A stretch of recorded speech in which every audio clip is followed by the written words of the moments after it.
자, 오늘은 현대소설 3강, 4강 수업을 한다고 안내를 드렸습니다.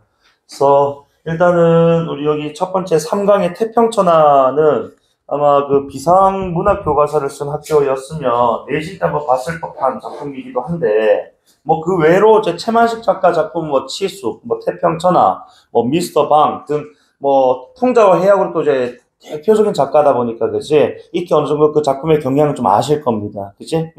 자, 일단 요 작품 읽기 전에 그 166페이지에 4번 문제 보기 활용하고, 이제 대략적으로 설명을 이제 쌤이 전반적으로 좀 드리고 나서 좀 본문 한번 읽어볼 건데, 잠깐만.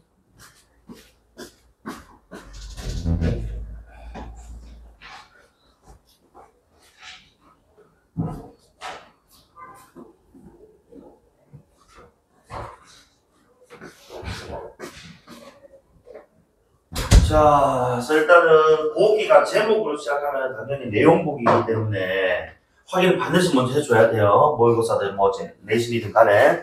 자, 태평천하라는 작품은요, 일제강점기 친일지주 계층에 속한 인물, 요 인물이 바로 윤직원 영감이라고 등장을 할 건데, 요런 인물을 좀 작품 속에 등장시켜서 다양한 방식으로 뭐 한다고, 최만식 나오면 빼놓을 수 없는 단어 바로 풍자. 그치? 응. 자, 어쨌든 간에 일제강점기 친일지주 속한 인물, 자, 풍자 구현하는데, 이거 제목하고 내가 좀 연계해서 바로 설명을 할게.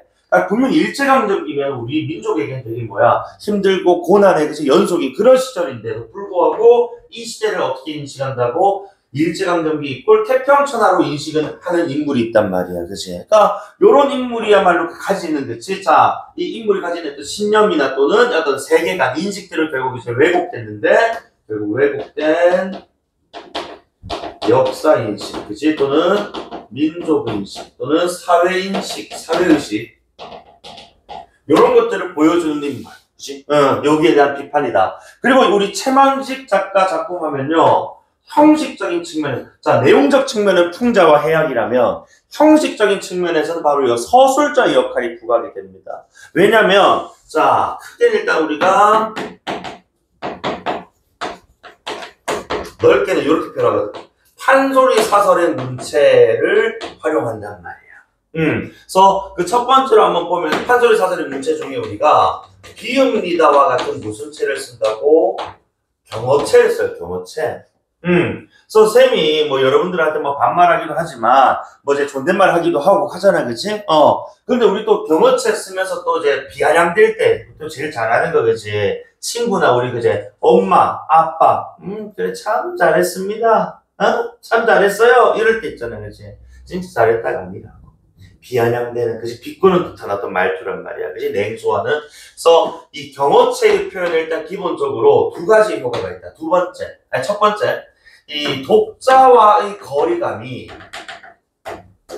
가까워져. 그러니까 독자에게 서술자가 직접 개입해서 이야기를 막 들려주는 듯한 느낌을 주니까요, 그렇지? 독자와의 거리감은 가까우면서도, 그러면 이제 아까 내가 경어체를 쓰면서 인물에게는 약간 비아냥되는, 그렇지? 조금 이제 비꼬는 그런 말투라고 얘기를. 그 인물과의 거리는 뭐가 되는 거야? 멀어지는 이런 효과를 얻는다는 거지. 그치? 그래서 또 판소리 사설의 문체, 비읍니다 또 나오고, 그 다음에 또 보면은 빼놓을 수 없는 게 바로 요겁니다. 서술자의 개입. 조금 이제 좁게 얘기하면 우리 편집자장 논평이라고 부르는 거 있죠, 그죠? 그래서 요 작품에는 지금 여기 한번 보시면 봐봐. 자, 서술자가 부정적 인물이 행하는 신념에 찬 언행들, 말과 행동들을 통해 그의 왜곡된 세계관을 보여줌으로써 더 나아가 작품에 뭐 한다고? 적극적으로 개입해서 인물에 대한 논평을 드러내놓는단 말이죠, 그죠?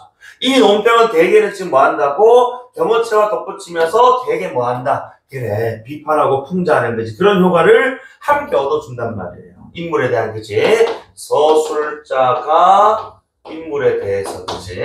평가, 판단을 하는 것인데 되게 부정적인 입장으로 평가를 해요. 그래서 어쨌든 이런 것들 사실 우리가 어디에서 많이 보는 구한말이나 조선 후기에, 그치? 판소리계 소설에서 많이 보는 특징들이거든. 그러니까 여기 지금 이제 이 현대 소설에 포함되는 이 태평천하로 이어진다는 점에서 최만식 작가의 작품은 판소리 사설의 어떤 영향을 좀 많이 받지 않았냐. 라고 얘기를 할 수밖에 없다 이겁니다. 그래서 어쨌든 이런 특징들도 있고, 어쨌든 그 과정에서 또 뭐야? 반어적인 것이, 반어적이라는 게 결국 뭐겠니?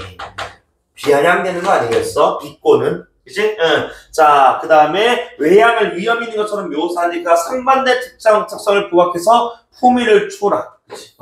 그래서, 자, 어쨌든 간에 외양 또 묘사를 활용해서 또 그 권위, 품위를 또 격화시켜버리는, 요런 지금 이제 이 효과도 나타나고, 또한 독자들에게 널리 알려진 또 역사적인 사건, 아마 이 역사적인 사건은 진시황과 관련된 이야기인 것 같아요. 진나라. 그래서 진나라 진시황 이야기를 또 곁들이면서, 요것을 이제 본문에다 설명드릴 건데요. 진시황이 중국에 세운 그 긴 우리 그 성 있잖아요. 만리장성이라고 부른다고. 왜 세웠니? 북방에 그 오랑캐, 그치? 걔네들이 그치? 쳐들어올까봐 세운 거거든. 근데 진나라 왜 망했다고 사실은? 내부의 그 권력 투쟁 때문에 망해요. 맞아. 그러니까 결국 외부의 침략으로 망할 줄 알았던 나라의 그 멸망의 원인은 내부에 있었다는 거야. 우리 여기 있는 윤직원 영감의 집안도 마찬가지입니다. 외부에 의해서 그지 망할 줄 알았던, 외부의 어떤 뭔가만 변수만 제어하면은 그지 우리는 계속해서 떵떵거리면서 친일 대지주 역할로 살 수 있었는데, 사실 누구의 집안 한 내부에 그지 이 한 인물의 어떤 이제 이 요소로 인해서 결국 이제 몰락의 길로 접어든다라는. 요걸 또 역사적 사건 또 역사적 인물과 호응을 하면서 그치 이야기를 끌어가고 있대요. 자, 그다음에 어쨌든 간에 독자들은 자신과 가까운 위치로 그러니까 지금 계속 주어는 서술자다.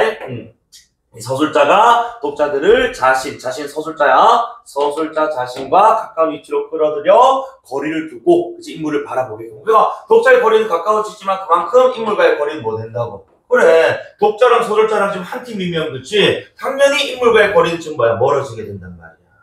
이해되니? 그래서 또 이제 이 채만식 소설할 때는 이런 거리의 어떤 이제 측면에서 또 접근이 좀 돼야 된다. 이해됩니까? 그 외에 기타 이제 우리 또 보면은 뭐 희화화란 인물을 웃음거리로 만드는, 그치? 뭐 과장, 이런 것들도 활용을 하고 있다라는 점도, 그치? 그 다음에 또 여기 이 작품은 독특하게도, 자, 그 사투리의 사용을 통해서, 그치? 뭐 현장감, 사실감, 뭐 토속감, 뭐 이런 것도 또 드러내기도 하고요. 그치? 그러면서 이런 지금 이제 서술자의 어떤 직접 제시 말고도 간접 제시 방법도 적절하게 그치? 즉 대화 장면이나 묘사적 진술을 활용해서 그래서 또 인물의 성격을 또 드러내는 이런 방식도 함께 나옵니다. 그래서 태평천하 외에도 그치? 채만시 가면 이 정도의 특징은 여러분이 꼭 기억을 좀 해주셔야 된다라는 점. 오케이? 자, 그리고 우리가 좀 수록 부분이 중략 전후로 이렇게 두 가지로 나뉘는데 어쨌든 쌤이 좀 이제 전체적으로 이 작품의 어떤 이제 이 인물 관계도라든지 내용들 한번 정리를 한번 해볼게요. 어쨌든 자 우리 인물 관계도 처리를 좀 해보면은 물론 뭐 윤식원 위에 윤용비라고 자기 아버지가 있었어. 근데 그 아버지는 구한 말에 도적들한테 그냥 뭐 죽음을 당합니다. 어쨌든 윤직원이 지금 이 집안의 가장이고 그 밑에 이제 아들 윤창식이라고 자 어느 군청에서 뭐 주사벼슬을 하고 있는 주사 어떤 이제 관직을 가지고 있는 그런 인물인데 자 그 밑에 이제 아들이 둘이가 있다고. 창식이 밑에 아들 그 종수라는 첫째 아들이 있고 둘째가 종학이라는 인물이 있어. 자 어쨌든 여기서 바로 자 말했던 어딨노 친일 지주 계층에 속한 인물이 바로 이제 윤직원 영감인데 이 인물이 바로 이제 아까 위에서 보았던 왜곡된 인식 가졌으면서 즉 일제강점기를 태평천하로 여기는 자 그러면서도 이 양반이 또 기생도 막 이렇게 끼고 살고 또는 그 앞장면 보면 인력거 분위기 인력거 삭도 막 안 주려고 하는 또 인색함도 막 보여요. 돈과 관련해서는 되게 개인주의적이고 그치? 이기적입니다. 어쨌든 이런 인물에 있어서 자 우리 아들 창식이 그리고 첫째 선수 종학이 별 기대가 사실 안 됩니다. 왜? 창식이 요 아들 요 놈은 맨날 술하고 여자에 빠져가지고 정신 못 차리고 살거든. 종수 요 놈도 저가 아빠 닮아가지고 맨날 술 먹고 도박하고 얘가 정신 못 차린다고. 그래서 사실 별 기대가 없어요. 그래서 중략 다음 장면 바로 보면은 해가 서쪽에 서쪽에 있구나 라고 하면서 약간 빛과 그지? 아들이 집에 왔는데도 반기지 않고 비꼰단 말이야, 그지? 맨날 뭐 돈 떨어지면 찾아오고 막 그러니까. 자, 그런데 윤직원 영감이 유일하게 이 작품에서 온 기대를 다 거는 물적인, 금전적인 지원을 아끼지 않는 인물이 하나 있다. 바로 종학입니다. 종학이. 자, 이 종학이는 지금 현재 일본 유학 중이거든요. 일본 유학 중인 인물인데, 이 종학이가 어느 날 이제 중요한 이후 장면이야, 그치? 자, 일본에서 열심히 공부하고 있는 줄 알았는데, 갑자기 전보가, 지금으로 좀 전보라는 게 팩스 개념이야. 팩스가 한 통 날라와가지고, 전보의, 그 팩스의 내용에 따르면 종학이 경찰청에, 경시청에 잡혀 들어갔더라는 거지. 왜 잡혀 들어갔냐라고 물어보니까, 일본 유학청이 지금 뭐에 참여를 했다? 사회주의에 참여를 했다, 이렇게 나와요. 우리가 지금 제 입장에서 사회주의라고 하면은 뭐 북한, 뭐 러시아, 뭐 중국 이런 나라들 많이 떠올리니까 좀 부정적인 사상으로 많이 생각을 하는데 일제강점기의 이 사회주의라는 것은 적어도 한 민족을 가지고 우리가 한때 좀 아우를 수 있는, 이제 또 일제한테 저항 반항할 수 있는 그런 어떤 사상으로 좀 봐야 돼. 긍정적인 사상으로. 그러니까 바꿔 얘기하면 사회주의라는 사상은 일제가 싫어했던 사상이라고. 일제 반항하고 저항하는 거니까. 자, 그럼 당연히 윤직원 영감이 기대하는 종학이가 자기 할배 지금 자신은 친일 행각을 하는데 일제 반하는 지금 사회주의 운동을 한다는 것은 윤직원 영감이 기대가 결국 뭐야? 실현되지 않을 거라는 걸 보여주는 장면이기도 하거든요. 그래서 오히려 이런 기대감을 가졌던 인물의 이 어떤 다른 독특한 행동으로서, 그렇지? 일단 특정 행위로서 그 기대가 희망이 꺾이는 모습을 보여줌으로써 윤직원 영감은 결국 몰락할 것임을, 친일 지주의 결론은 이렇게 될 것임을 이렇게 보여줌으로써, 그렇지? 풍자를 하는 것입니다. 그래서 어쨌든 간에 이런 기대가, 그렇지? 좌절로 바뀐 요 장면 우리가 지금 중략 이후 장면에서 확인을 해볼 거고요. 알겠지? 그래서 대략적으로 요 정도 우리가 좀 인식해 주시면 되겠고, 그리고 종합이와 관련해서 또 나오는 키워드 중에 중요한 게 하나가 전보라는 거, 아까 내가 팩스 있잖아요, 그렇지? 팩스의 기능이 또 중요하거든요. 네 가지 내가 소개를 해드릴 거예요. 요건 중략 이후의 쌤이 텍스트로에다 설명드릴 테니까 인물관계라면 요 정도로 여러분 좀 기억 좀 하시면 좋겠습니다. 알겠지? 그래서 어쨌든 윤직원 영감하고 종학이하고 요 두 인물에 좀 집중해서 읽어주시면 되겠다. 자, 그러면은 우리 163페이지 본문 읽어봅시다. 자, 그래서 옷은 안팎으로 윤이 지르르 흐르는 못이 진솔 것이요. 자, 진솔은 못이 옷이고, 어쨌든 머리에는 탄건이고 주경 달린 통영갓이 날아갈 듯 올라 앉았습니다. 자, 이게 지금 뭔지 모르겠어요. 어쨌든 지금 뭐 했다고. 자, 계속해서 지금 요게 외양 묘사를 하는 부분이거든. 그래도 사람이 뭔가 좀 어때? 그래, 뭐, 윤기가 잘 흐르는 거지. 뭐, 모피옷을 입고 있고, 그죠? 뭐, 진피, 뭐, 이렇게 막 달린 거 봐서는 되게 좀 부유하다라는 모습을 우리가 확인할 수 있는 그런 장면이에요. 그리고 다시 한 번 더, 비읍니다라는 경어체 진술. 그치? 자, 경어체 진술 계속 나온다라는 점. 자, 그래서 어쨌든 발에는 그만한 소물 한 근씩은 두었음직한 흰버섯, 운두새까만 이 신발 뭐제 둘레나 높이 같은 거야. 자, 마른 가죽 신발을 조만하게 신고, 자, 바른 손, 오른손에는 은으로 개대가리를 만들어 붙인 화류. 개대가리 뭐냐면 요렇게 짚을 수 있는 요런 손잡이 같은 거야. 그래서 장으로 끝나면 우리 저거 뭐야? 지팡이야, 지팡이. 그 다음에 왼손에는 34살 벽이 묵직한 합죽 선자가 부채 선자거든. 그래서 부채. 어쨌든 간에 지금, 오른손에는 지팡이 쥐고 있고, 왼손에는 부채 들고 있다, 뭐, 요겁니다. 근데 그 제 모습들이 전부 다 지금 뭐야? 그래, 뭔가 좀 있어 보이는 그런 사람의 모습이라고, 행색이라고. 알겠지? 자, 이게 의미가 다 중요한 건 아니고, 어쨌든 외양묘사. 자, 그리고 이 외양묘사에 대해서, 그 다음 문장, 요게 중요하단 말이야. 봐봐. 자, 이 풍신, 이 모습이다. 이 모습이야말로 아까울사 옛날 세상이었던 마치 뭐야 한 지역의 한 도의 뭐야 도지사나 시장 정도 되는 사람의 위엄이야 이렇게 얘기를 하는 거거든. 자, 그런 것을 간혹 입이 비뚤어진 친구는 광대로 인식착오를 일으키고 동경, 대판, 오사카의 사탕 장수들은 테러벌 대장감으로 침을 삼키니 참으로 안타까운 일이다 라고 지금. 자, 근데 잘 봐. 이것의 지금 자 목소리는 누구 목소리라고 결국에 아까 우리 보기에서 읽었듯이 이 작품 소설자 역할이 아주 중요하다고 말씀드렸거든요. 소설자가 지금 목소리를 내고 있는데 그 외양에 대해서 막 뭐하고 있어, 지금.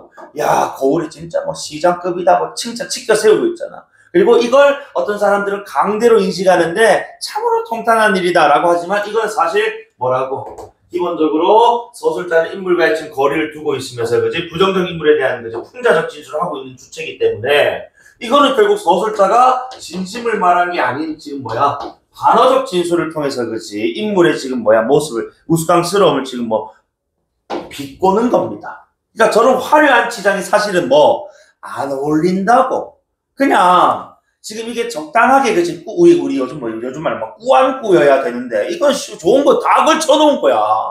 그러니까 좋다고 하는 거 다 했으니까 난해한 거지. 그지? 어쨌든 요런 지금 이제 너무 그지 과한 어떤 시장에 대해서 그지 비꼬는 진술이었다고 확인해 주셔야 됩니다. 그러니까 오히려 이거는 지금 이제 일부러 뭐야 일도 방백 요거는 그치 치켜 세우는 거였다고 사실. 그치? 진심은 진짜 뭐 같다. 진짜 웃기게 생겼다. 이거 얘기하고 싶은 거야. 맞지? 그러니까 겉과 이면이 지금 뭐 됐니? 반대됐지? 우리 반어적이라고 합니다. 자, 그 다음에 어쨌든 인력배에서 내려선 윤직원 영감은 저절로 떡 벌어진 두루마기 앞섭을 여미려고 하다가 왜 저절로 떡 벌어지냐면 윤직원 영감이 이게 좀 약간 풍채가 있다. 즉 뭐 약간 배도 좀 튀어나오고 그렇지 등치가 있는 편인 거야. 자, 어쨌든 여미려고 하다가 도로 걷어젖히고서 간드러지게 허리띠가 매달린 새파란 염난끈이 이제 우리 그 주머니 있잖아, 그치? 주머니 얘기하는 겁니다. 자, 주머니를 풀어. 왜 인력거 타고 와서 인력거 값을 줘야 될 거 아니야, 그치? 통행료를. 자, 그래서 인력거 셋이 몇 분이란가? 라고 해서 어쨌든 4분일 동안 현장 사실감. 자, 그래서 요거 이제 대화 장면인데, 자, 윤직원 영감이 물어보니까, 인력거꾼이, 그치? 자, 얘기하기 전에 요것도, 자, 저 되게 똑똑해. 자, 이 이야기를 쓰고 있는 당자 역시, 이 당자는 이거, 여기서 이게 작가인 것 같아. 그래서 실제로 최만식 작가의 고향이 전라북도 군산이거든요. 그러니까 자기도 전라도 말 쓰지만은 전라도 말이 참 뭐하더라고, 경망스럽다. 라고 지금 자기가 그치 직접 요 작품 속에서 그치 지금 등장해가지고 자 서술자가 넌 작가가 정면에 나와서 독자들에게 이런 또 설명을 또 하고 있는 이런 장면들. 그러니까 요게 지금 마치 우리가 판소리로 치면 판소리 창자가 아따 이때 흥분의 처지가 어땠냐면은 하고 뭐 얘기해주는 뭐 그런 느낌이라는 거야. 그러니까 판소리 사설의 문체의 특징을 전형적으로 보여주는 작품이다. 최만식 작가 작품 이렇게 이해해 주셔야 됩니다. 자, 어쨌든 간에 이것도 다 서술자의 개입인 거고 선생님이 이렇게 꾹 쓰시고 별표 2개 치면 다 서술자의 개입, 편평, 원평이라고 생각하시면 된다. 자, 어쨌든 간에 그랬더니 인력거꾼이 아이고 그럼 그저 처분해 주십시오. 아이 선생님, 이거 회장님, 사장님 좀 후하게 좀 져주십시오. 이런 뜻이거든. 그치? 그러니까 여기서 말하는 그저 처분해 주십시오는 뒤에 봐봐. 인력거꾼은 담요로 팔짱 낀 허리를 굽신합니다. 좀 점잖다는 손님한테는 항토를 좀 쓰는 말이지만은 항상 쓰는 말이지만은 이 풍신 좋은 어른께는 진심으로 하는 소리다라고 제발 좀 돈 좀 많이 좀 달라고. 왜냐면 아까 내가 좀 덩치가 있고 좀 무겁다고 했잖아. 인력거꾼이 좀 힘들었어 오늘. 그래서 어쨌든 간에 진심으로 하는 소리고 결국 뭐 해달라? 그래 돈 좀, 값 좀 제대로 쳐달라는 요게 좀 근거가 되겠네요. 그치? 자 그랬더니 윤직원 영감은 그냥 가서 이 지랄하는 거야. 지금 위에 있는 그저 처벌해 주신 요걸 근거로 그래 내 맘대로 하라는 거지? 그럼 그냥 가라. 돈 안 줄게라. 이 지랄. 있는 놈이 더하다고 뭐하라고. 존나 이 새끼 좀 짜요. 아까 내가 뭐 기생 한 명 끼고 산다고 했잖아. 그 기생한테도 돈 한 푼 안 줘요. 그래서 엄청 짭니다. 어쨌든 그냥 가소 하는 이런 장면들은 이런 또 윤직원 영감의 인색함을 뭐 어떻게 간접적으로 보여주는 모습이기도 하네요. 이해됩니까? 자 그러면서 윤직원 영감은 인력거꾼을 짭짤하시 바라보다가 고개를 돌리더니 풀었던 염남끈 그 주머니를 다시 묶어버리는 거야. 이거 진짜네. 진심이네. 농담이 아니고 그렇지. 우리 이거 가끔 가면은 아저씨들 막 이제 내가 가끔 가는 그 이제 음식점 이런 데는 할아버지 할머니 많단 말이야. 그럼 사장님 맨날 뭐 예를 들어서 6만 원 나왔어. 600만 원 나왔습니다. 이지랄한단 말이야.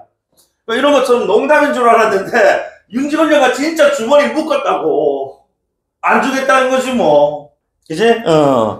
자 그리고 결국에는 인력거꾼은 아니 이 어찌된 영문인지 몰라 좀 또래또래 그치 쭈뼛쭈뼛 하다가 혹시 외상가 하고 그치 그러니까 이 지금 위에 그냥 가소라는 말의 진심의 그치 그 뜻을 정확하게 지금 이해를 못한 거야. 그래서 아 이 외상인가 내일 오란 뜻인가 해서 이런 얘기를 하는.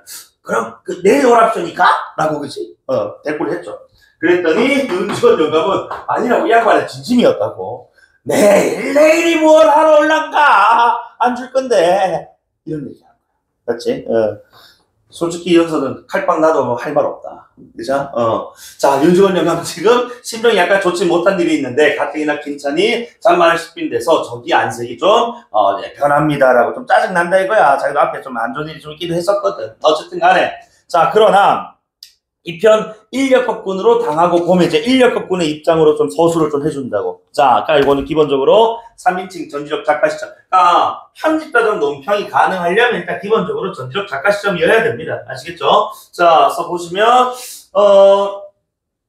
무엇하러 오다니 외상준 인력거 삭 받으러 오지요? 라는 것이지만 어디 무엄스럽게 그런 말을 똑바로 대고 하는 수야 있나요? 라고. 그러니까 어디 무엄스럽게 그런 말을 똑바로 대고 하는 수야 있냐. 그러니까 요게 여전히 자 사회적인 어떤 물론 신분 제가 철폐됐다고는 하지만 사회적인 어떤 신분 그지?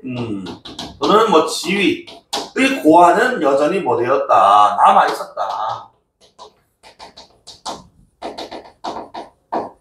요렇게 좀 볼 수가 있겠고.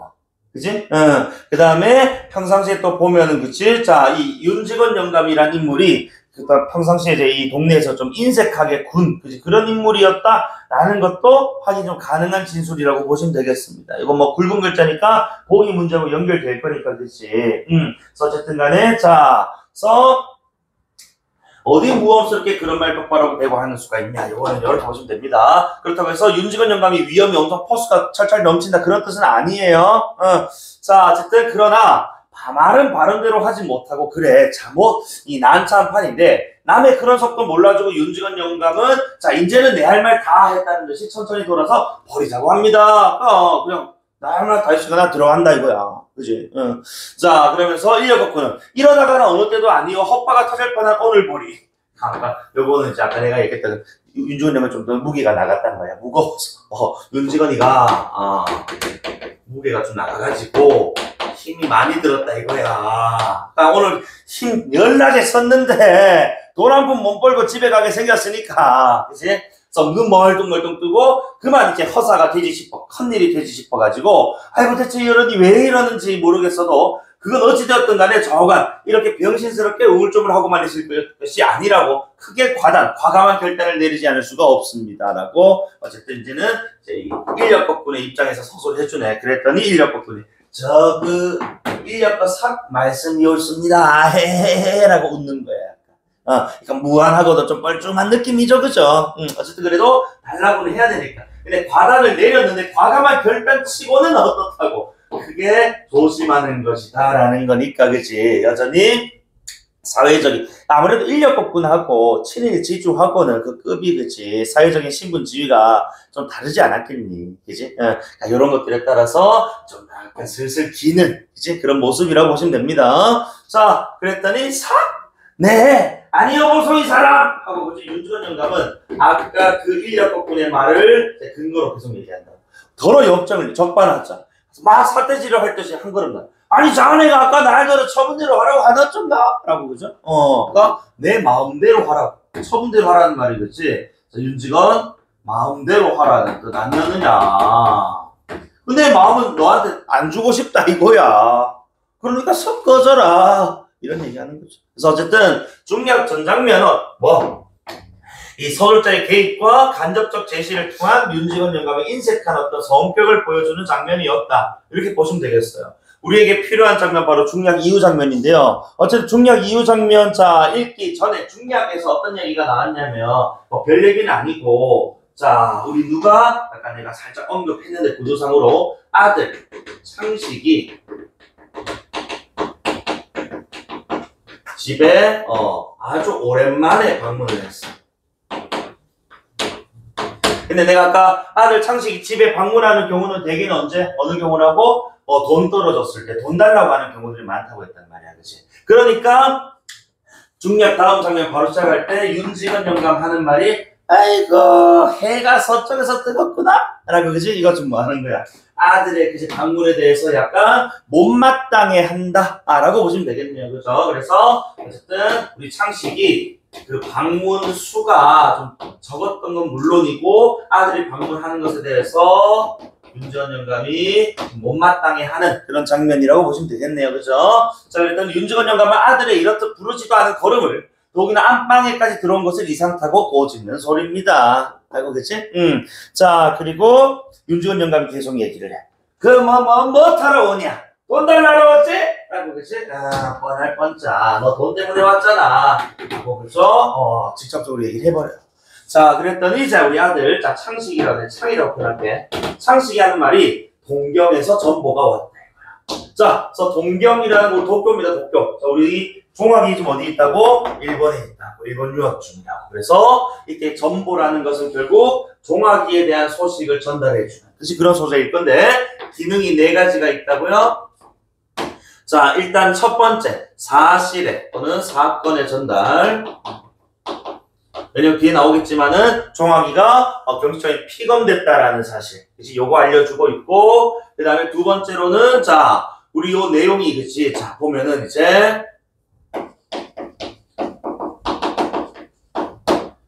자, 윤지건 영감이 종학이는 유일하게 기대를 하고 있었단 말이야. 근데 피검됐다라는 사실, 그리고 피검 사실이 뭐 때문에 사회주의 운동하다가 잡혔다는 그 사실. 그치? 거기에 대해서 이제 분노와, 그치? 그러니까 좌절을 해서 막 분노하고 막 화를 엄청 내. 그래서 반전인 역할도 하고. 그 다음에 윤지건 영감의 집안이 결국에는 뭐 할 것임을, 망할 것임을 또 암시하는 듯이, 몰락암시. 그리고 요 4번째는 이건 사실 보기가 없으면 내기가 조금 애매한데 자 우리 이 종학이란 인물은 이 작품에서 유일하게 긍정적으로 그려진 인물이야. 이 작품에서 자 그런 인물이 지금 뭐하는 사회주의 운동하는 인물로 설정됐다고. 이 작품은 일제강점기 소설이라고. 일제가 사회주의 운동하는 종학이가 나오는 작품을 출판시켜줬을까? 허락해줬을까? 안 되지. 검열해서 다 걸러가지고 그지 종학이 나오는 거 다 커트 시켰을 거라고. 그러니까 종학이라는 인물은 이 작품에서 직접적으로 등장할 수가 없는 거예요. 그래서 이 종학이라는 인물이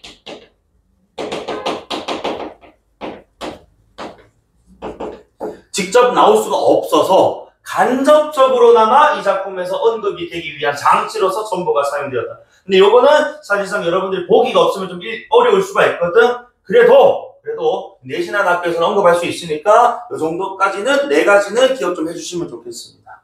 전보 기능 많이 못 씁니다. 그치?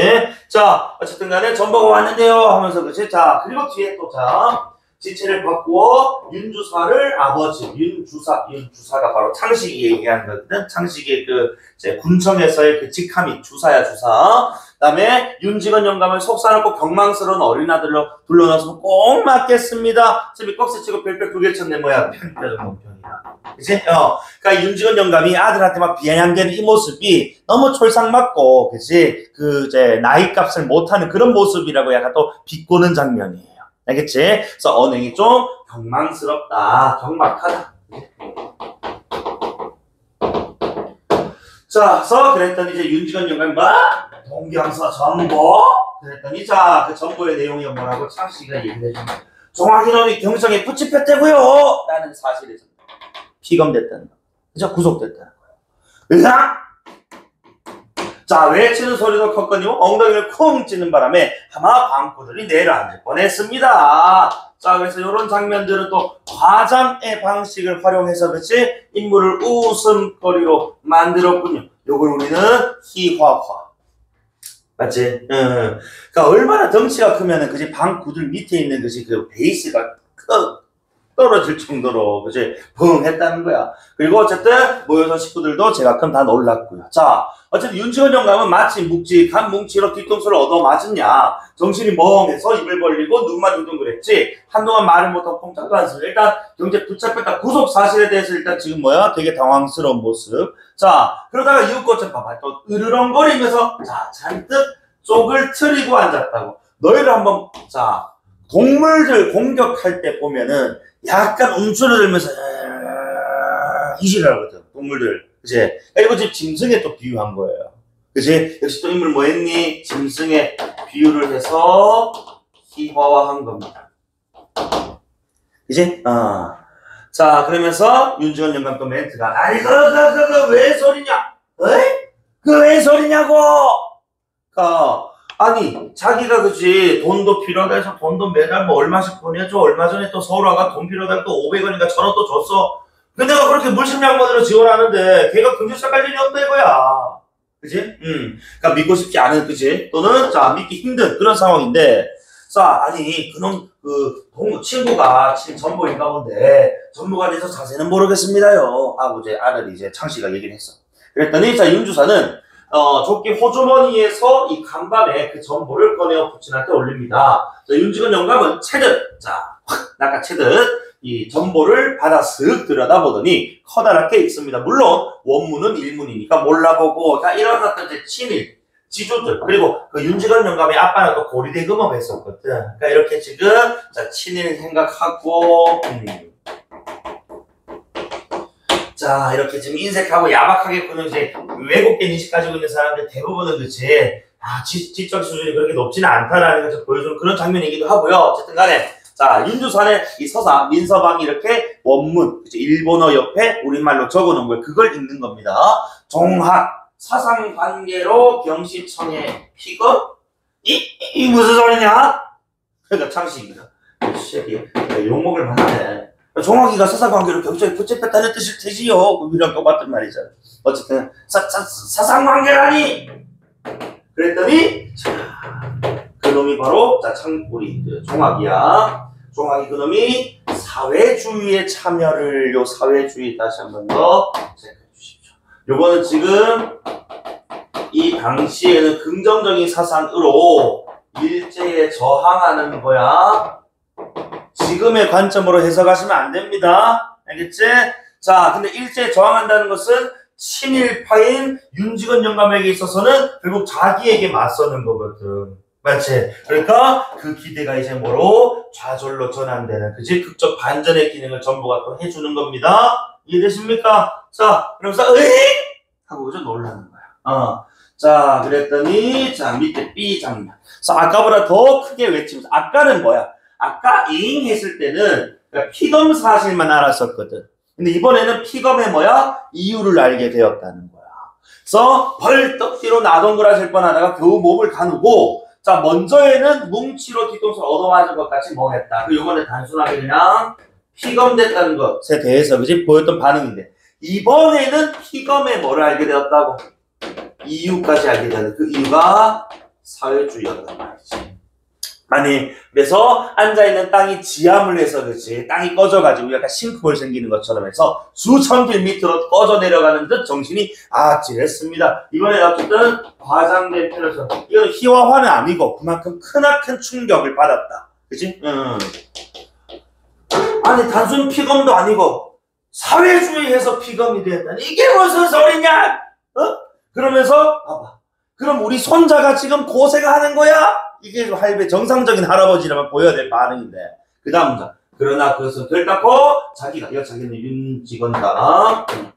윤직원 자기가 믿고 사랑하고 간 종학의 신상을 여겨서가 아닙니다. 왜? 결국에는 이 손주의 그치? 자, 이 고위간직 손주였던 성공은 또는 출세는 결국 뭐를 위한 자신의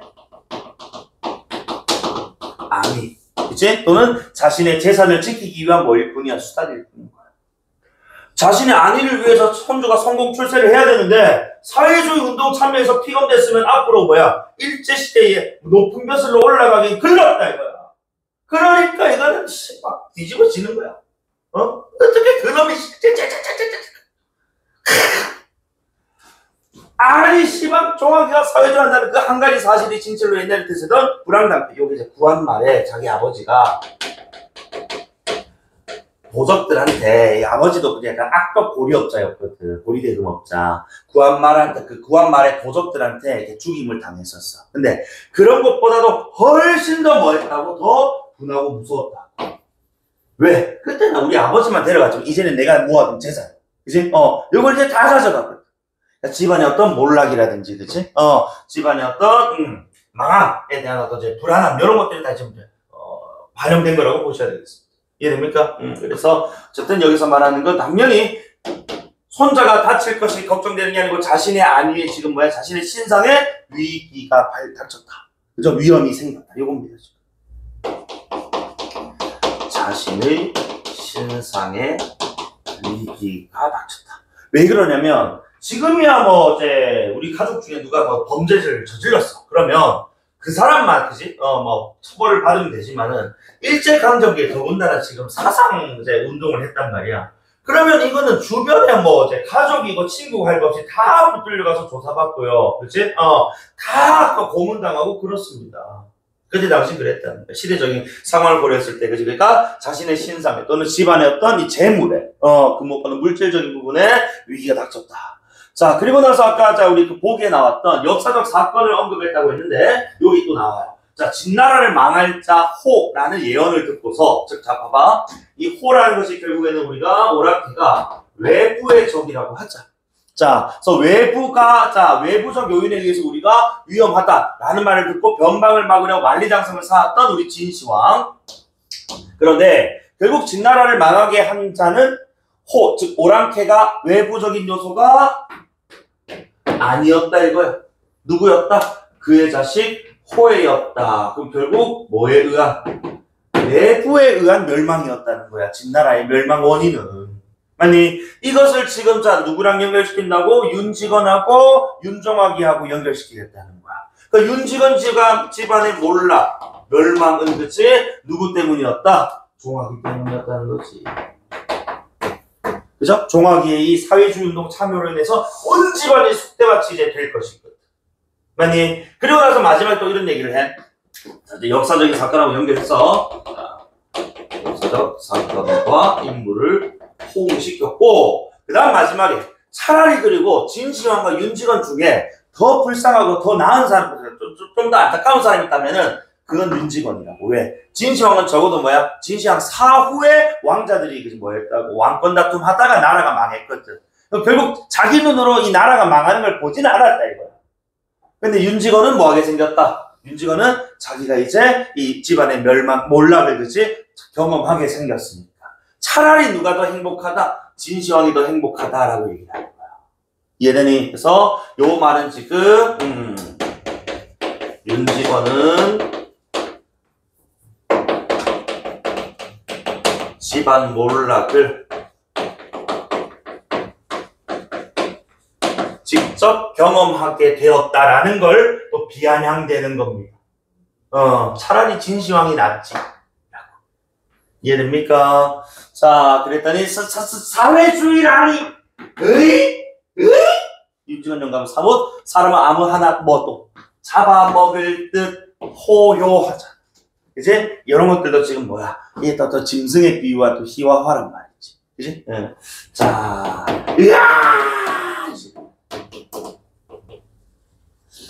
그래서 그놈이 사회주의를 하다니 종학이 그게 참말이냐? 참말이야? 그랬더니 이제 아들 창식이가 하긴 그놈이 작년 여름방학에 나왔을 때부터 그런 기미가 좀 배긴 했어요 아버지 이지랄. 그러니까 어쨌든 참 창식이 요는 되게 좀 어때? 좀 냉정하네. 자기한테는 아들이잖아. 안 그래? 아들 경찰청 잡혔다는데 하긴 그래요? 이지랄. 얘가 아직 소리 덜 깼나? 모르겠어. 어쨌든 간에 이 사회주의 운동을 그들이 갑자기 한 게 아니고, 그죠? 어느 정도는 오랫동안 준비를 해왔다라는 걸 보여준 그런 장면인 것 같고요. 뒤오 문제니까 가서 보시면 될 것 같고, 아이고, 그러면은 참말이구나. 그러면 참말이요. 아이고, 하고 그치? 자, 이마로 얼굴로 땀이 방울방울 배어오릅니다. 뭐야? 긴장하는 거지. 왜? 불안하거든. 왜? 친일 행각을 통해서 내가 대지주가 됐는데 그게 반항을 그치? 해버리니까 긴장하고 불안. 그런 차 죽일 놈이 깎아 죽일 놈이 그놈이 경찰서장 하라니 색반 사회주의 하나 돼. 경찰서에 잡혀 오사육실 흘놈이 그놈이 거기에 뭐 당한 것이라고 치가 사회주의를 사회주의를 부장놈의 자식이 뭐가 됐겠어 뭐가 부족해서 불황당패에 드냐 이거야. 아무도 숨도 크게 쉬 못하고 고개를 떨어뜨리고 섰게 아니면 앉았을 뿐. 윤주원 영감이 말을 잠깐 그치자 방안은 물을 친 듯 조용합니다. 오죽이나 좋은 세상이여 오죽이나. 자 여기 이제 요 멘트가 바로 이제 제목하고 연결되는 구절이거든. 자 좋은 세상 하고 팔을 부르거든 주먹으로 방바닥을 막 치면서 또 성난 황소가 영각을 하는 역시 또 짐승에 비유한 희화화. 자 그러면서 화적패가 있더냐 불황당 같은 수령들이 있더냐. 여기서 말하는 불황당 같은 수령들은 우리 그 백성들의 피고를 빨아먹던 탐관오리를 얘기하는 거야. 알겠지? 그러니까 구한말 나라가 혼란스러우니까 관리도 그 도적들도 이제 그 부정한 관리도 많았고 도적들도 많았던 시대니까 그래서 그런 것들이 이제 다 없는 자기에게 있어서는 이 일제강점기 즉 일제가 자기를 막 보호해주고 그렇지 자기의 재산을 이렇게 킵해주는 그런 생각. 봐봐. 재산이 있대야 다 도적 넘은 것이요 목숨은 파리 같은 그제 파리 목숨 같은 말세냐 구한말 다 지나가고 잡아라 거리거리 순사요 그 순사들이 공명하게 정사를 돌보지 않더냐. 오죽이나 좋은 세상이여. 그리고 남은 일본은 수십만 공병 병사를 일으켜서 우리 뭐 한다고 조선놈 보호해주니까 오죽이나 고마운 세상이여. 제거 찌르고 앉아서 살 태평세상 이걸 우리는 태평천하라고 하는 것이여. 제목에 나와 바로 왜곡된 그릇된 역사인식 그치? 자 일말의 양심도 없는 이런 친일세력. 그리고 어쨌든 그의 그 집안의 몰락을 또 암시하는 또 이전 사건들을 우리가 고려했을 때 이런 친일 행각들은 영원하지 못한다. 그치? 라는 걸 보여주는. 자 어쨌든 그러면서 자 그런데 이런 대변천에 태어난 부자놈의 자식이 종아기 놈이 더군다나 지가 떵떵거리고 편안하게 살 것이지 어찌든 지가 세상 망전을 불황당패. 이게 바로 맥락상 지면서 사회주의를 얘기하는 거지. 거기에 참여를 한단 말이요. 그리고 마지막에 이제 이게 거의 끝장면이거든. 마지막에 어떤 장면도 나오냐면은 이제 자 이럽니다. 장수의 죽음을 이제 마치 가족들이 막 이제 윤지건 영감이 약간 지금 원맨쇼 지금 보고 있잖아. 혼자 막 지랄 발광 떨고 있다 막 장수의 죽음을 기다리는 뭐 병졸들 뭐 이런 편들이 나와. 여기서 말하는 장수는 결국 누구겠노? 집안의 가장인 윤지건. 그치? 그래서 죽음을 기다린다는 것. 이 장수의 죽음이라는 표현 자체도 몰락을 암시하는 그런 구절이라고 하거든요. 그리고 이제 거의 끝에 이제 몇 줄 안 남았어. 자, 그럼 거의 별말일 것 같아. 그치? 어쨌든 이렇게 왜곡된 인식을 가지고 있는. 그치? 인물의 몰락, 처참한 몰락을 근데 직접 보여주진 않습니다. 우리에게 예상이 되게끔 하지, 몰락의 장면을 직접 보여주진 않고, 이렇게 이제 끝을 맺음으로써 이제 여운을 또 주는 결말. 오케이? 이렇게 끝이 나는 작품이에요. 그래서 태평천하 어쨌든 간에, 이 제목과 관련해서 그 태평천하라고 지금 외치는 요 장면, 이 핵심 장면이고, 중요한 이전에 그 윤지건이 인색한 그런 어떤 이제 이 성격이 드러나는 그런 장면들은 사실 뭐 그렇게 중요한 장면은 아닙니다. 그러니까 이건 이제 윤지건 영감이라는 인물이 것이 부정적인 인물, 풍자의 대상이다라는 걸 보여주기 위한 빌드업인 것이지, 실질적으로 이런 왜곡된 인식이 잘 드러나는 구절, 막 중요한 이후 장면, 여기 주목하시면 되겠고, 종학이라는 인물에 대한 정보를 통해서 드러나고 있는 거, 이거 확인해 주시면 돼요. 알겠습니까? 자, 좋아요. 그러면은, 뒤에 우리 쌤이 이번 그 수능 특강 수록 작품 중에 가장 중요한 작품, 이제 현대소설 중에서 가장 중요한 거 하나 꼽으라면 난 여기 있는 4강의 사수를 꼽을래. 우리 그 정광용 작가 하면 이제 우리 여러분 아마 껍빛달리와 같은 이런 작품들을 잘 아실 건데, 그것은 아저씨거든? 이 양반 보면은 또, 최만식하고 비슷한 성격이면서도 여기 있는 사수는 또 보면, 나라는 1인칭 또 이제 주인공 시점으로 등장하는데, 1인칭 주인공의 나가 되게 이제 내면의식, 뭐 보여주면서, 그지? 딥하게 보여주면서 어떤 본능적인, 또는 제 운명적인 어떤 대결의식에 사로잡혀 있는 그런 모습들을 보여준다고. 그래서 뒤에 그 170페이지 4번 한번 보고 내가 간략하게 개관한 다음에 잠깐만 쉬도록 하겠습니다. 자, 4번 한번 보세요. 자, 사수라는 작품은 어쨌든 외적 요인에 의해 초래되는 대결과 갈등을 거듭 겪고 정확한 승패도 가름할 수 없는 대결의 결과로 비극적 결말을 맞이하게 되는 두 친구의 이야기를 통해 자, 인간의 본능적이고 숙명적 대결의식을 다룬 소설로 평가받는다. 자, 그래서 일단 지금 이 작품에서는 대결의식이라는 게 등장하는데, 자, 나라는 인물하고 B라는 인물이 등장해요. 두 인물은 친구입니다. 중학교 때부터.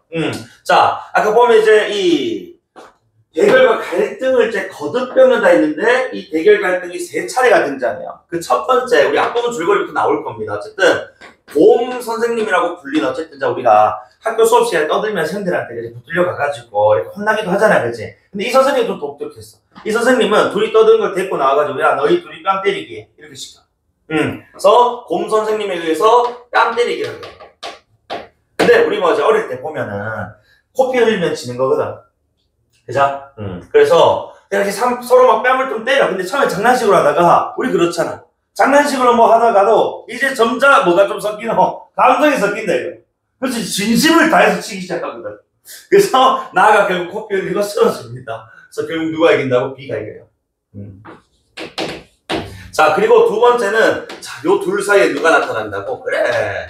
남자의 경쟁 갈등 그 사이에는 항상 이석일 수밖에 없는 여자가 경이란 인물이 등장해요. 물론 초반에는 사실 경이란 인물하고 이제 공기총 쏘기 뭐 대결도 하고 하는데, 경이란 인물이 사실 전쟁 전에는 나랑 약혼하고 나랑 결혼하려 했었다. 근데 전쟁이 터지고 나가 좀 소식이 이제 잘 안 구해지니까 이때 이제 B랑 경이가 뭐 하게 된다고? 결혼하게 돼요. 결국 이제 윈인 거지 이것도. 그지? 자, 이런 과정에서 전쟁이 끝이 났고, 이때 이제 B가 이제 약간 사상범으로 몰려가지고 사형수가 되어서 사형 집행을 기다리는 상황이 전개가 됩니다. 자, 이 상황에서 나는 그런 사형 집행의 어떤 사수로서, 사수 이제 총을 쏘는 사람이거든, 그치? 사형장에서 둘이 이제 조우하게 되는 그런 상황이거든. 그래서 자, 결국에는 이 사형을 앞두고 사수와 사형수로서 만나는데, 이때 이 나가 가지는 내적 갈등. 그러니까 내가 지금 앞선 그 과거의 대결들에서 계속해서 뭐 해왔다고, 자기는 양보해왔다고 표현하거든. 근데도 계속해서 내가 만약에 정말을 사서 죽인다면 복수를 할 수 있는 건 아닌가라는 약간의 만족감. 하지만 나는 또 사람을 죽이는 것도 싫고, 그치? 그런데 저놈은 또 죽기 전에 한마디 하라니까 한마디를 안 하네. 유언을 안 하네. 내 앞에서 유언을 안 하는 것은 결국 또 뭐야? 나한테 절대 결코 자기의 속마음을 드러내지 않겠다라는, 결국 끝까지 나한테 지지 않겠다라는 거 아닌가? 그럼 내가 죽여야 되는 거 아닌가? 막 이제 갈등을 막 해. 뭐 구하고 싶기도 하고 속고 싶기도 하고 막 그런다고.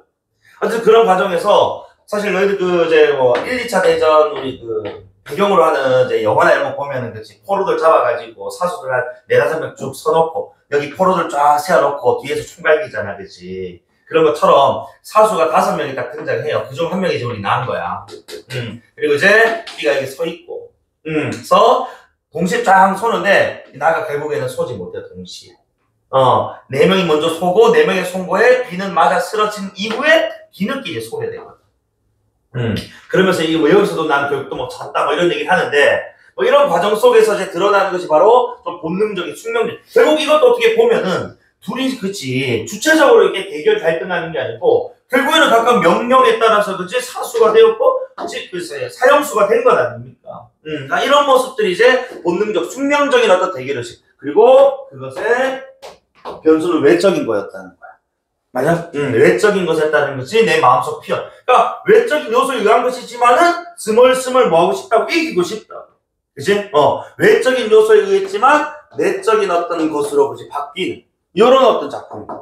그리고 이걸 또 이렇게 볼 수도 있대. 나처럼 사회문화적 맥락을 고려하는 차원에서 소설 속의 두 친구를 남북에 대응시켜서 읽는다면 이 작품은 국제정세의 영향으로 동포끼리 전쟁을 치르고 끝내 분단되어 버린 우리 누구 민족을 가리킨 건 아니야. 그러니까 사실 이 작품이 이제 우리 남과 북을 가리킨다면은 이거 봐봐. 사실 뭐 80년대까지만 해도 남과 북이 사실 사는 그 수준이 비슷했다고.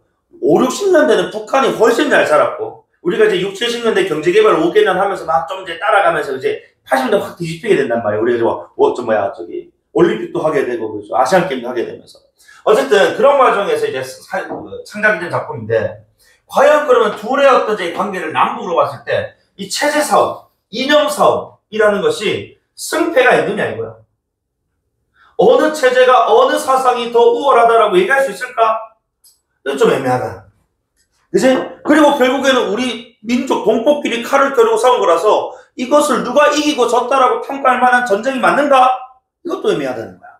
그래서 민족적 관점에서, 그지? 사회문화적 관점에서 이렇게 뭐 바라볼 수 있는 건 아니냐라고 해석을 하는데, 이거는 뭐 당연히 보기가 있어야 할 수 있는 해석인 거고, 어쨌든 간에 지금 여기서는 앞에 있는 요 외적 요인에 의해서, 그지? 나와 비었던 갈등 관계. 자, 그 다음에, 잠깐만 쉬기 전에, 우리 이 작품도 보면은, 역순행적 구성을 띱니다. 그래서 전체 지금 우리 크게 세 장면이 등장할 거거든요. 세 장면. 자, 어떤 장면 나올 거냐면은, 자, 일단 우리 그 1, 2차 경쟁은, 1, 2차 대결은, 이건 아주 먼 과거라 가지고 스킵 좀 하고, 요 장면, 자, 여기 작품에서는 세 가지 장면이 나와. 첫 번째. 일단, 가장 과거인, 요거는 이제, 자, B가 구속되고, 나가 경위를 만나러 가는 장면. 요게 시간 순서로 따지면 요게 1번이야. 그 다음에 두 번째가 어떤 장면? 사형 집행 장면. 그리고 마지막에 나가 총을 쏘고 나다 이제 심한 그 이제 내적 갈등 속에서 약간 빈혈을 느끼면서 쓰러지게 되거든. 그리고 눈을 뜨니까 나가 어디였다고? 병원이야. 이렇게 크게 세 장면 나오는데 이게 지금 어떻게 시작되냐면 이게 지금 작품 속에서는 요렇게 1번, 2번, 3번 이렇게 나와. 그러니까 기본적으로 자 더 과거, 현재라고 잡았을 때 이 3번의 병원을 현재라고 잡았을 때 더 과거가 그치 2번으로 나온다는 거야. 과거와 더 과거와 다시 현재 이렇게 가니까 그치 역순행적 구성이다라고 부른다는 거죠. 이해되니? 그래서 어쨌든 간에, 자, 이거 동그라미 친 1, 2, 3번이 시간의 순서고, 실제 배치는, 이제 배열은, 요렇게 노란색으로 되어 있다라는 점. 여기 좀 주목하시면 되겠습니다. 아시겠습니까? 자, 그러면은, 요것과 관련해서는 이제 본문은 조금 쉬었다가 읽겠습니다.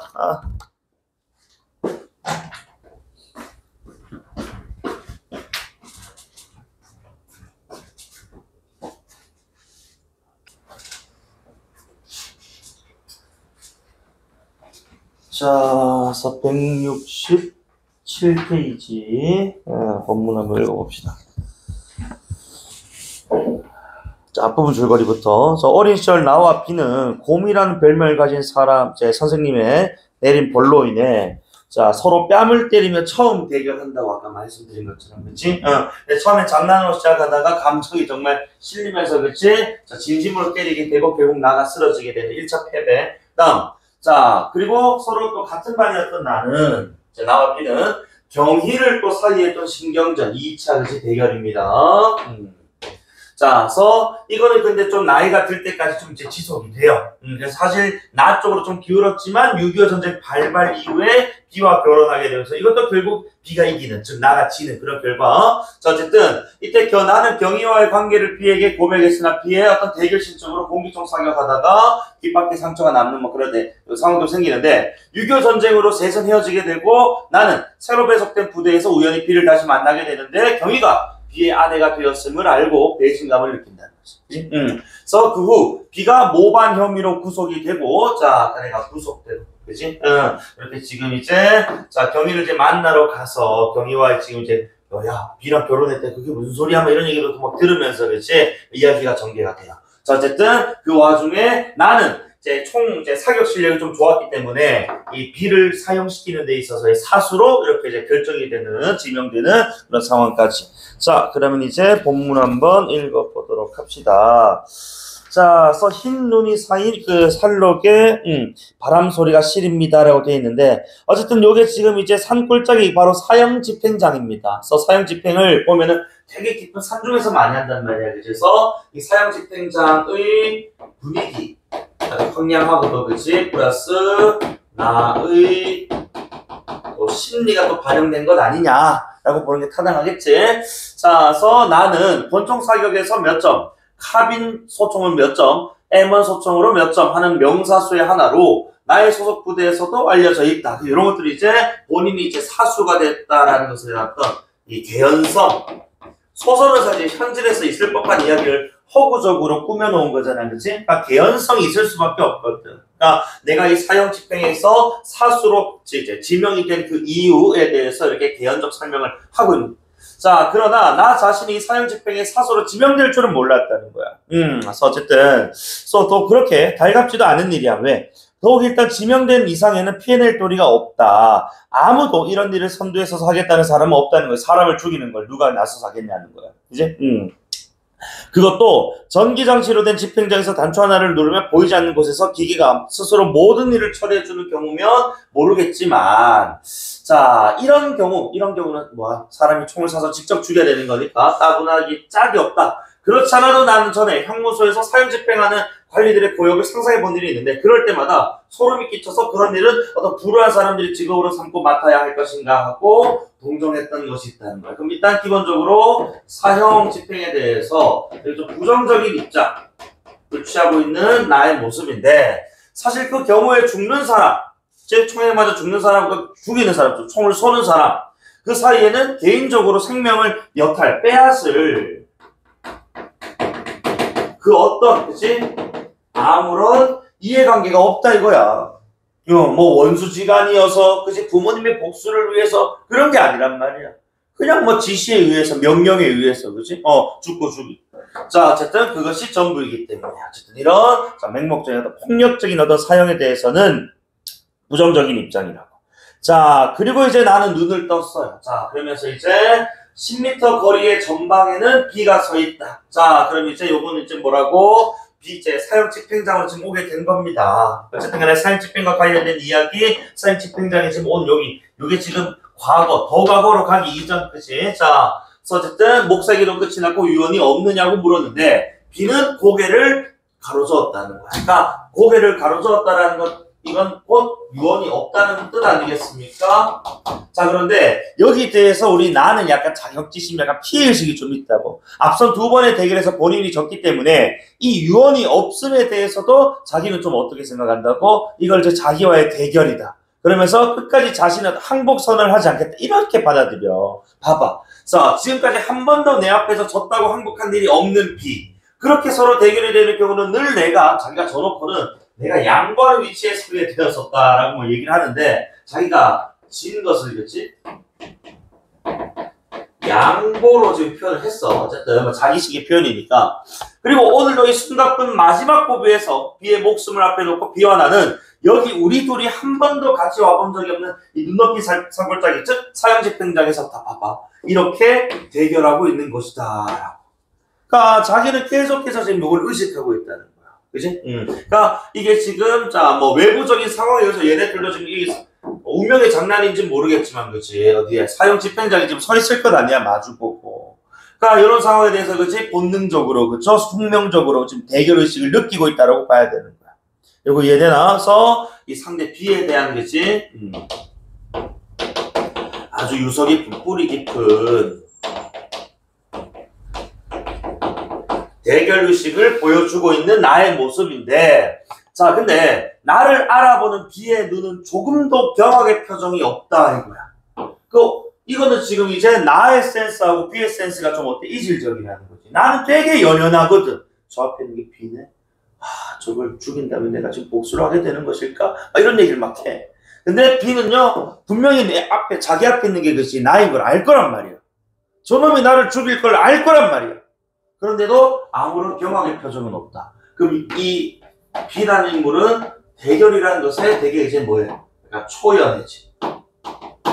이제 또 대결에 대한 어떤 초월적 인식을 좀 보이는. 그러니까 집착하는 나와 다르게 그지 이제는 뭐 사실 뭐 죽음도 앞두고 있는 상황인지라 대결에 대해서 집착할 이유도 없거니와 그리고 이제 더 이상 나랑 대결해서 얻을 것도 이제 없다는 것도 이제 깨닫는 그런 것도 상황인 것 같은데 자 어쨌든 일체의 체념이 나까지도 안중에 없게 하는가 보다라는 이런 생각까지 이제 나가 이제 들게 되는데 그러면 나는 벌써 또 이런 얘기 이 마지막 순간에도 또 졌다 이런 얘기 하는 거야. 저놈은 별로 나를 의식 안 하는데 나만 의식하고 있잖아. 그지? 그러니까 이런 상황에서 그죠. 요 둘이 지금 대조된 어떤 상황에서 나는 또 지고 말았다. 이런 얘기를 또 하는 거지. 계속해서 의식하고 연연하고 있다는 겁니다. 이해되나? 자, 그래서 만일 근데 내가 이 자리에서 사수로 나타나지만 않았다면 B는 무슨 말이든 했을 즉 유언을 했을 거라는 거야. 그러니까 유언을 안 하는 것부터 시작해서 밥꼬리에 꼬리를 묻는 어떤 상념들, 그치? 1인칭 소설이니까 드러나고 있고 그리고 적어도 경희에게만은 무슨 마지막 한마디 당부를 굳이 전하지 않았을까? 근데 경희는 나랑 뭐가 트러블이 된다. something 있었던 여자니까 내 앞에서 경희에게 한마디를 남기는 것은 자기 입장에서 지는 거라고 나는 그렇게 생각하는 거야. 이해되니? 경희에게 그치 한마디를 남기는 것 그것은 자 결국 나에게 지는 것이라고 B는 생각했을 거라는 거지. 이건 순전히 나의 뭡니까? 뇌피셜입니다. 그죠? 1인칭 시점은요 자기 자신의 심리는 알아도 타인의 심리는 모르니까 추측적 진술인 거지. 맞지? 자, 어쨌든 간에 5명의 사수는 1년을 같은 간격을 두고 나란히 횡대로 들어섰습니다. B의 손은 묶인 대로고, 자, 그의 눈은 검은 손으로 가려줬고, 왼쪽 가슴 심장에 붙인 빨간 형거풀 이 표지가 햇빛에 반사되어 또 또렷합니다. 헛기침 소리 외에는 아무의 입에서도 말이 없습니다. 다만 몸들의 움직임이 있을 뿐입니다. 그래서 어쨌든 요게 지금 이제 살짝 이제 하고 있어? 긴장이 그지 살짝씩 높아지고 있는 그런 상황이라고 봐야 되겠네요. 이해되니? 자, 그러니까 사형 집행이 뭐했다? 임박했다 이겁니다. 그치? 그래서 사형 집행 임박 긴장 고조. 자, 그리고 B가 이적적인 모반 혐의, 이적이라는 건 이제 적에게 이롭게 했다 이런 뜻이야. 약간 스파이짓을 했나 그건 모르겠는데 이제 이적적인 모반 혐의로 구속되는 신문 보도를 본 얼마 후 나는 B의 집으로 경희를 찾아갔다니까 다시 자 여기서 꺽삼 치고 이렇게 열어봐. 자 지금 여기 지금 사형 집행 장면에서 갑자기 좀 어때? 사형 집행 그 이전에 더 과거로 갔다. 그치? 그래서 과거에서 더 과거로 가는 것은 이건 역순행이잖아. 맞지? 그래서 아까 말씀드린 역순행적 구성 이해됩니까? 시간 순서는 요 지금 나오는 요 장면이 먼저였을 거야. 맞니? 근데 여기서 위로 올라가 버립니다. 요렇게 가니까 요거는 지금 역순행. 오케이? 자 어쨌든 자 찾아갔어. 찾아간 적이 있다. 그럼 이미 지금 B는 어디에 깜빡이 들어가 있을 것이고 맞지? 자 그래서 근래의 B의 의식 상태는 약간의 이 이상적 징조가 나타나 발작적인 행동이 집안에서도 거듭되는 사실은 이날 경희한테 들은 얘기인데 B는 나의 절친한 친구의 한 사람이었다고 나는 지금도 그 생각을 버리진 않아요. 자, 그와의 개인적 대결이 치열해. 그러니까 친구이면서도 치열한 또 개인적 대결이 또 계속되는. 하지만 그 대결은 자기들이 주체적으로 하는 게 아니고 다 외부적 요인에 의한 거였다. 결국에. 아니, 자, 그래서 그를 잊어본 적이 없어. 내 30년의 지난 세월에 있어서 B는 내 가슴 속에 새겨진 가장 오랜 친구, 그 다음에 접촉된 시간도 가장 긴 인간이기 때문에.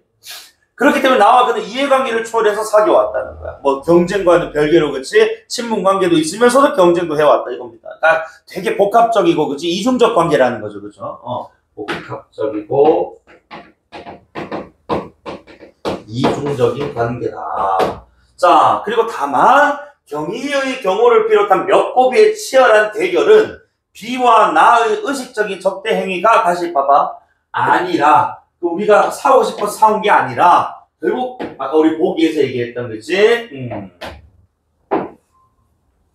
환경적인 조건이 주어진 불가피한 운명 같은 것이 더 컸다는 거지.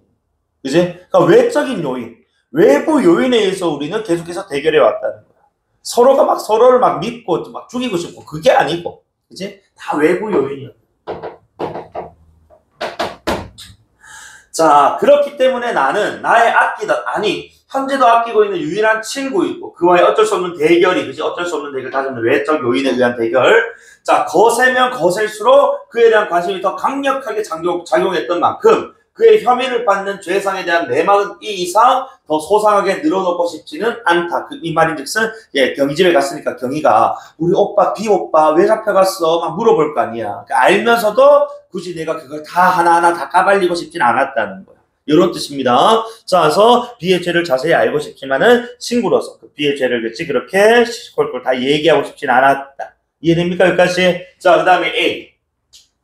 나를 만난 경희는 자 시종 울기만 했는데 그것은 오랫동안 떨어졌다가 만난 가족의 정 같은 것이어서 그 자리에서는 그와 나 사이 아무런 장벽도 없는 것만 같았는데 그리고 이 중간에 살짝 좀 열어보면은 자, 요 경희는 이제 남편이 비에 꽂힐 문제보다도 나에 대한 이제 변명 같은 호소를 일관했다 해서 그 이전 사건에 요약적 제시가 드러나는 부분이라고 보시면 되겠어. 왜냐면 이제 아까 결혼하기까지 좀 텀이 있다고 했잖아요. 그치? 그러니까 6.25 전쟁도 좀 있고, 그 다음에, 자, 그 와중에 나의 행방이 지금 묘연하니까. 그래서 B와 이제 만나게 되면서 B가 이제 약간, 근데 이거는 뭐, B가 약간 꼬셨다고 보는 게 맞아. 전문을 보면은. 자, 어쨌든 간에, 자, 사변 통해 나의 행방은 전혀 알 길이 없었고, 수복 후에, 서울 수복 후에 우연히 만난 것이 나와 자기의 과거를 가장 잘 아는 나와 자기니까, 여기서는 누구야? 자기가 경이겠지, 그치? 우리 둘의 관계를 잘 아는 B를 만나버린 거야. 그래서 B한테 막 이런 털어놓은 거지. 우리 오빠가 잘 어디 있는지 모르겠고, 우리 오빠 좀 소식 좀 알려주세요. 하니까 B가 일부러 안 알아봐. 그래서 결국 자기랑 결혼하게 만드는 뭐 그런 상황인데 어쨌든 간에 그래서 나의 생사에 수소문을 서두르는 사이에 나의 소식은 묘연했고 B와의 결혼이 정식으로 성립되었다는 것이다 라고 하는 게 그치 이전 사건의 요약이면서 이게 지금 이제 경위의 어떤 변명이라고 봐야 되겠네요. 그치? 자, 그러면서 나는 나로서는 지금 이것도 제정신이 아니야. 봐봐. 지금이라도 경희가 B를 버리고 나한테 오면 받아줄 마음은 있다. 왜? B는 어차피 사형수니까. 그치? 자, 안양이 없는 바도 아니었지만은, 근데 몇 번이고 뭐 죽음에 직면했던 나, 뭐 전쟁 이제 경험하면서, 그치? 경희 행방에 대한 관심에 얼마 동안 적극적이 되지 못하였던 나 자신에 대한 또 자체가, 그래. 물론, 그래. 뭐, 너가 뭐 B랑 결혼한 거 괘씸하기도 하지만은, 나 스스로도 너를 찾지 않았다. 경희 너를 잘 찾지 않았던 그것에 대한 자체. 그러면서, 결국, 자, 이 아무였던 질책, 힐난이 질책이 난 거다, 이제 이, 혼냄이거든, 그치? 그런 것도 못하게 만들었고, 오히려, 경희에 대한 오히려 또 미안한 생각, 요런 게 또 드는 거야. 괜히, 그치? 나를 또 찾느라 또 고생하진 않았을까? 와 같은. 그래서 어쨌든, 그러나 이미 때는 늦었고, 우리에게 정말 당면한 과제는 B를 살리는 일이라는 거지. 그래서 어쨌든, 이 나가 B의 집을 좀 찾아간 목적은 경희를 지금 이렇게 꼬시려 간 게 아니고 어쨌든 B의 상황과 그치 B가 지금 이제 그 이전에 어떤 일이 있었는지 뭐 조사하기 위함이었던 것 같은데 자 그리고 여기서 다시 이제 어디로 돌아오냐면은 자 여기서 1번에서 아까 내가 2번 갔다가 다시 2번에서 다시 1번으로 다시 돌아와 자 여기 다시 사형집 등장으로 돌아옵니다. 자 안전장치를 푸는 쇠붙이 소리가 산골짜기 정적 속에 음산합니다. 다시 긴장이 막 이제 고조되는 거지 그치? 왜? 다시 사형 집행장으로 돌아왔으니까 제 사람이 죽기 직전의 상황으로 돌아왔거든.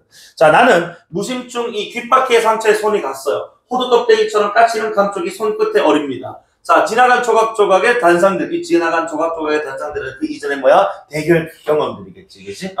자, 그래서 이 질서 없이 한 덩어리로 뭉겨져 엄습해 옵니다. 비와 경희와 공과 공기총과, 그치? 다 이제 갈등, 이제 경쟁을 할 때, 그치? 대결을 할 때, 그래서 그 외적인 요소들. 그래서 걷잡을 수 없는 착잡한 감정입니다. 그치? 그러니까 약간 애증의 관계였던 거야. 절친한 친구이기도 하지만, 그치? 항상 대결해왔다. 겨누쳐! 구령에 맞춰 사순일제의 대머리판을 얻게 되고, B의 심장에 붙인 붉은 딱지에 총을 겨누었습니다. 긴장감 계속 고조되고 있어. 자, 그래서 순간 나는 내 정신으로 돌아왔다. 자, 하면서 이제, 이 나의 심리로 이제 가거든? 자, 그러면서 이런 얘기네. 되게 좀 이제, 좀 상반된 모순된 모습을 보이거든, 봐라.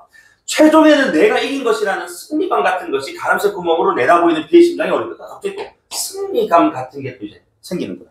결국은 내가 쟤를 죽이면, 그치? 결국 최종 승자는 내가 아니냐. 그러나 나는 곧 나의 이런 차릿한 의식 결국 뭐겠어? 죽여서 내가 이긴다는 승리감을 또 뭐 한다고? 부정한다 이거야. 그럼 이거 지금 뭐 하고 있는 거라고 이런 것들이. 내적 갈등이 일어나는 부분이다. 과연 내가 저를 죽임으로써 그지 우리의 대결은 정말 끝이 나는 게 맞는가? 그리고 내가 부정하는 이 사형이라는 걸 그지 통해서 저를 죽이는 게 맞는가? 와 같은 거지. 내적인 어떤 갈등, 심적인 동요 막 일어나는 상황이다. 어떻게 이런 기적 같은 것이라도 정말 기적 같은 것이 있어서 이 종언의 위기에 선 비를 들고 달아날 수는 없는가? 죽이고 싶다가 그것도 부정했다가 또 살리고 싶다가 혼란한 거야 내 정신상태. 여기까지 이해되니? 자 여기서 방아쇠 차리찬 감촉이 인지의 이 안에 안배에 사늘하게 연결된다 해서 그치? 여기 자부터는 또 살짝 보면은 이건 이제 감각적인 어떤 표현을 통해서 차리찬 뭐 빨간 이런 이제 감각적 표현들 나오잖아요, 그렇지? 고조되는 어떤 이제 긴장감. 왜냐면 이 순간에도 뭐는 흘러갈 거니까 이제 시간은 흘러갈 것이고, 그렇지? 사수로부터 쏴라는 이제 격발 신호밖에 안 남았거든. 밑에 보면 알겠지만. 그래서 어쨌든 내가 쏘지 않아도 다른 4명의 사수의 탄환에 결국 죽지 않을까? 그리고 그런 생각의 순간 이제 신호가 옵니다. 쏴! 구령이 끝나기가 무섭게 일제히 빵 하는 소리가 막 들린단 말이지. 자, 나는 근데 아직 방아쇠를 당기지 않고 있는 것을 깨달았다. 왜 그렇다고? 갈등. 그치? 내적 갈등. 과연 이게 맞나? 그치? 죽음으로써 우리의 대결이 그치? 끝나는 것이 맞는가? 그러면서 자, 지금 여기 B와 이 최후의 순간의 대결에서 나는 또 지가 근데 이 순간에도 또 뭐 한다고? 또 최후의 순간 대결 이런 식의 또 표현을 쓴단 말이지. 여전히 이제 대결에 약간 뭐 하는 모습이야? 우리 나는 이 대결에 뭔가 좀 집착이 돼. 그치? 그런 모습. 그리고 나는 이제 나와 그와의 대결에서 이 대결에서 제외되어서는 안 될 것 같다라는 생각을 하고 뒤늦게 방아쇠를 쏘지만 이미 B는 어떻게 된 상황? 앞에 4발의 총에 의해서, 그치? 총알에 의해서 이미 쓰러졌고 나의 총실 뒤로 총섬의 뒤로 약간 반동적으로 튕겨나가거든 얘들아. 그것이 흔들림 그치? 느꼈을 뿐이다. 그럼 내 총알은 B에게 맞았다 맞았다? 안 맞았다는 뜻이에요. 알겠지? 그럼 일부러 안 맞췄다 OX 일부러 안 맞췄다는 이것도 X인 거야. 이미 4발의 총 탄환에 맞고 쓰러진 상황이니까 내 총알은 그저 그냥 허공을 갈랐을 뿐인 거야. 많이 그래서 일부러 안 맞췄다 이러면 틀린 말입니다.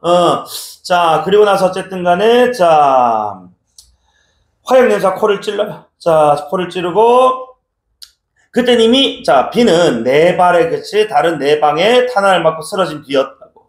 그리고 넘어지면서도 끝까지 나에게 이겼다고 생각했는지도 모른다. 봐봐 이게 다 1인칭 시점이니까 다 지금 타인의 신뢰에 대해서 추측적 진술한다는 거지. 그러니까 자기는 여전히 계속해서 지금 뭐 한다고? 계속 집착을 하고 있어요 지금. 맞아. 근데 어쨌든 간에 이런 것들 이제 패배감, 패배의식이 좀 젖어있는 모습 아니냐 그치?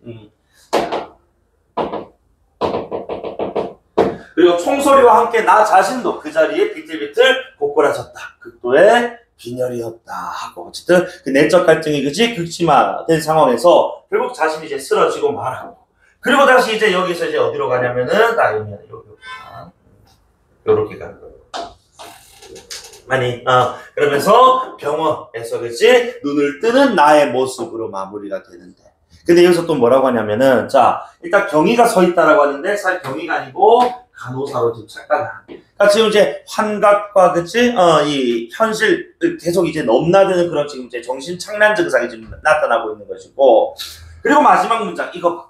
그래서 요거 문장 나도 중요한 것 같은데 우리 보기에 첫 번째 줄에서 얘기했어. 결국 그런 대결은 누군가의 승리로 가늠하기가 어렵다고 얘기를 했거든. 그러니까 B가 이겼냐, 내가 이겼냐, 내가 이겼어도 비굴하게 이긴 것 같은 그런 혼몽한 속에서, 그지? 나는 다시 깊은 자리에 떨어졌다. 그럼 결국 이것은, 그지?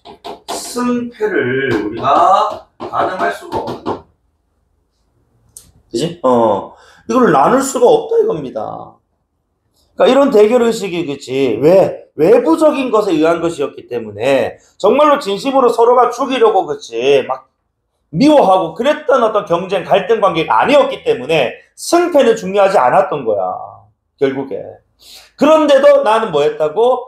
B가 죽는 그 순간까지 그 승패에 집착을 좀 했던가. 그치? 거기에 대해서 이제 그래, 환멸 좀 느끼고 그렇게 좀 빈혈 증상에 의해 쓰러졌다. 이렇게 읽어야 되는 게 타당하다는 거죠.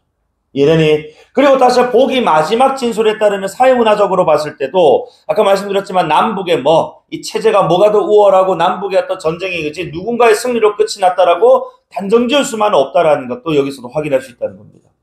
맞니? 그래서 그냥 우리 민족의 우리 친구의 그치 비극일 뿐인 것이지 이것을 어느 한쪽의 승리로 단정짓는 것은 의미가 없다. 이해됩니까? 그래서 어쨌든 우리가 언젠간 화합을 또 해야 될 것이고요. 그죠? 자, 그래서 오늘 이렇게 3강과 4강 한번 읽어봤습니다. 특히 내가 4강은 이 작품 너희들 그냥 읽기에는 되게 많이 어려울 거야. 그래서 이 작품 혹시나 너희들 기회 되면 오상원의 유해라는 작품이 있어. 이 유해라는 작품에서는 자 나라는 인물이 유해 말 그대로 이제 미뤄진 거잖아, 그렇지? 사형수인데 사형 집행이 지금 미뤄진 상황이야. 그 순간에 이제 실존적인 나로 이것도 전쟁 포로로 잡혀가지고 이제 그 북한군에게 적군에게 이제 죽임을 당하는 그런 이야기거든. 그런 어떤 순간 그 짧은 이제 몇 시간 몇 분 안 되는 그런 순간에 나라는 존재는 뭘 위해 싸웠고 하면서 그지 실존적인 문제를 막 다루는 그런 작품이거든요. 여기는 이 작품도 대결의식과 관련해서 얘기를 하고 있는 작품이긴 한데 이 오상원의 유해하고 되게 좀 비슷한 어떤 흐름이라고 생각을 좀 해요. 그래서 오상원의 유해는 실제 수능 나온 적이 있는 작품이고 이렇게 좀 심리 위주, 특히 1인칭이다 보니까 타인의 심리에 대해서 계속 우리가 이 1인칭 나의 시점에서 판단할 수밖에 없잖아, 그렇지? 정보들이 많이 부족하단 말이야. 그러니까 그런 상황에서도 본인들이 합리적으로 그렇지 지문의 내용을 바탕으로 선택지를 잘 뚫어낼 수 있는가가 시험장에서는 이제 관건일 것 같고 이런 류의 작품이 훨씬 더 어렵습니다, 사실은. 맞지? 그래서 요거는 기회가 되면 한 번 더 여러분들께서 한번 읽어보시고, 그치? 자, 정리해보시면 좋을 것 같네요. 자, 내일은 쌤이, 과학기술, 3강, 4강 한다 했는데, 4강 안 하고 3강, 5강 할 거거든? 3강, 5강. 혹시 들으러 올 친구 있으면은, 11시 또는 12시 30분 수업에 참여해 주시면 되겠습니다. 오케이? 고생 많으셨고,